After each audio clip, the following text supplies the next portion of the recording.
Welcome to Pimpy's Investment Chat, where we keep investment talk simple. And here's your host, Pimpy. What is going on out there, peeps? Whoa, man, is this guy taking a stance against a coordinated framework? It certainly appears that way. One of my biggest fears is this guy used to be one of Maliki's proteges. And my thought is this is why the coordinated framework wanted him to be prime minister, is that they could use him as a puppet to get what they want. But that might not be the case. In addition to that, the president's also resisting demands from the coordinated framework as well as Maliki. So let's go ahead and get into this. Before we get started, though, do me a favor, hit the thumbs up button. If you're not a subscriber, please do so, because when you do, it helps out the channel, and I certainly do appreciate it. If you're thinking about buying gold and silver, and now is definitely the time to buy the shine, silver and gold are on their way up and continue to climb. Head on over to our friends at Money Metals Exchange. The link is down below in the description.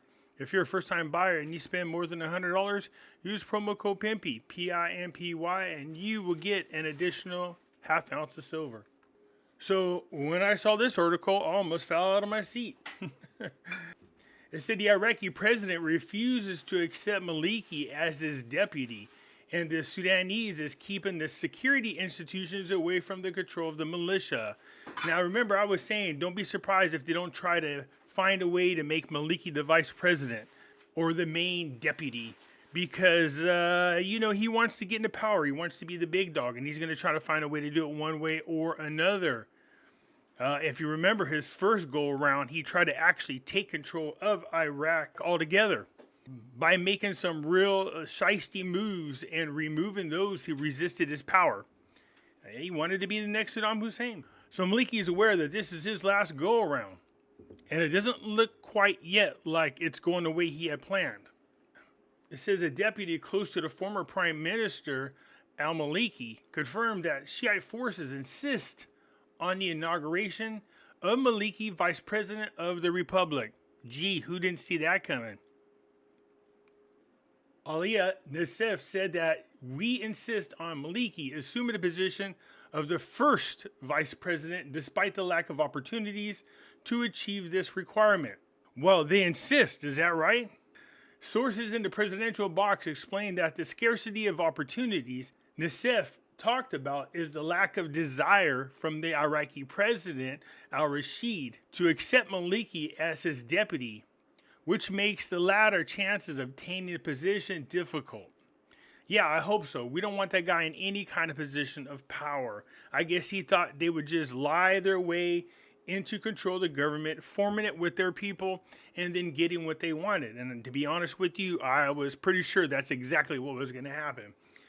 But in this article, it's starting to look like that might not be the case. And those they put into power, after all, are not too keen on having Maliki anywhere in any kind of power. As for the Iraqi Prime Minister, al-Sindini, he still refuses to assign security institutions to parties that own armed militias despite the pressure put against them. That's pretty scary.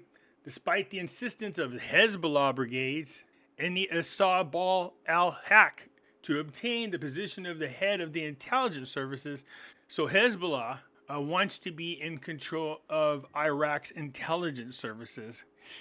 Yeah.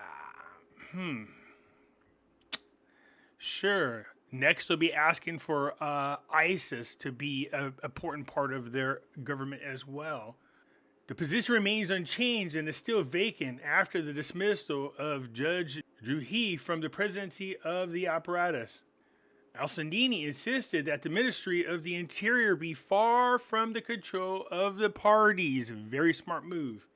So he chose a well-known independent general for its Lieutenant General al-Shamari, while the Ministry of Interior assigned himself to run the Ministry of National Security until a minister is chosen for it instead of al-Shatari. The Iraqi Ministry of Interior directed by the conduct of the security exercise that includes all Iraqi cities, the declared objective of which is to conduct inspections. However, a source in the ministry told the news that the ministry's directives include focusing on two goals. The two main ones are the reservations of shaded cars that do not have registration plates. Sounds a little shysty to me. So, You can see Maliki's making his move. And I knew this was going to happen. I anticipated. I spoke about this.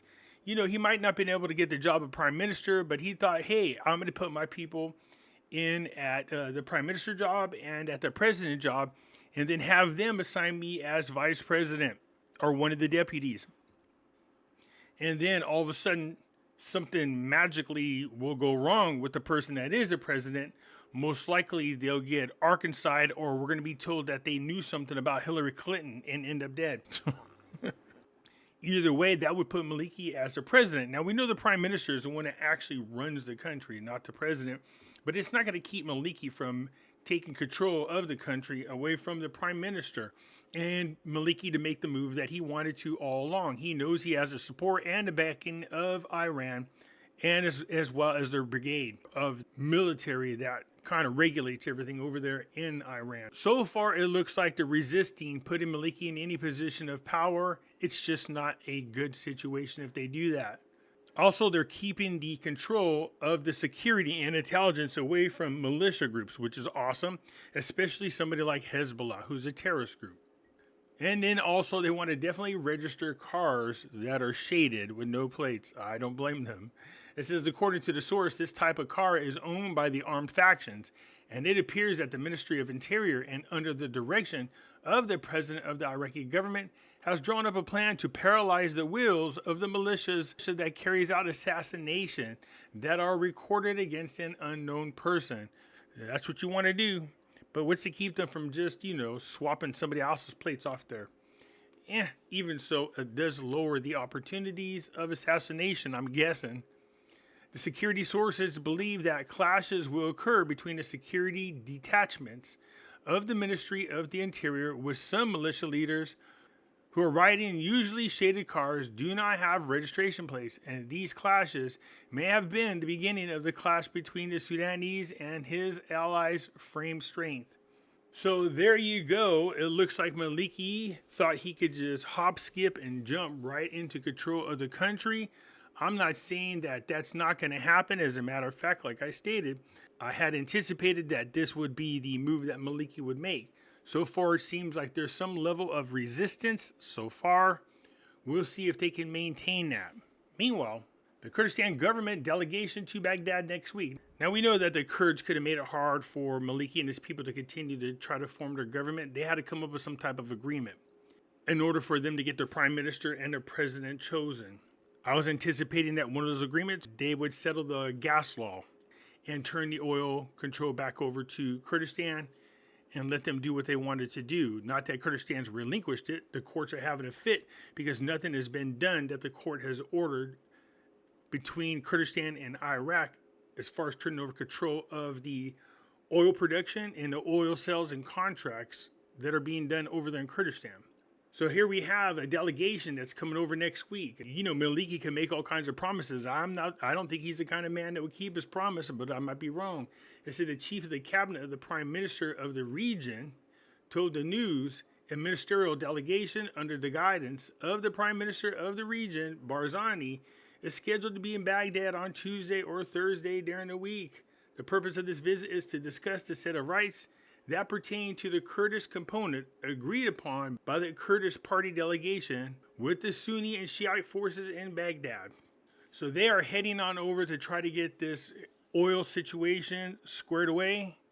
This has been going back and forth now for well over 2 years, and nothing has been accomplished yet. But like I was stating, I can't imagine them agreeing to vote on the prime minister and president without some type of agreement put in place before they agreed on these nominations. Now, one of the reasons why you might see the president and al-Sudani resist what's going on with the coordinated framework is the fact that it almost appears that al-Sudani is working very closely with the United States. I mean, there seems to be a lot of articles about the cooperation between the United States as well as Iraq, and that could be where the word is coming down to both the president and the prime minister not to let Maliki or any of these militia groups in charge of anything.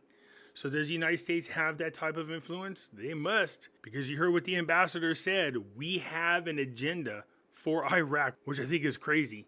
They have an agenda. Not that Iraq has an agenda, but the United States has the agenda.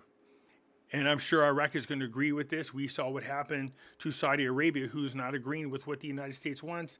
They stated that Saudi Arabia needs a regime change. And I'm sure that's sitting on the minds of everybody else that's over there in the Middle East.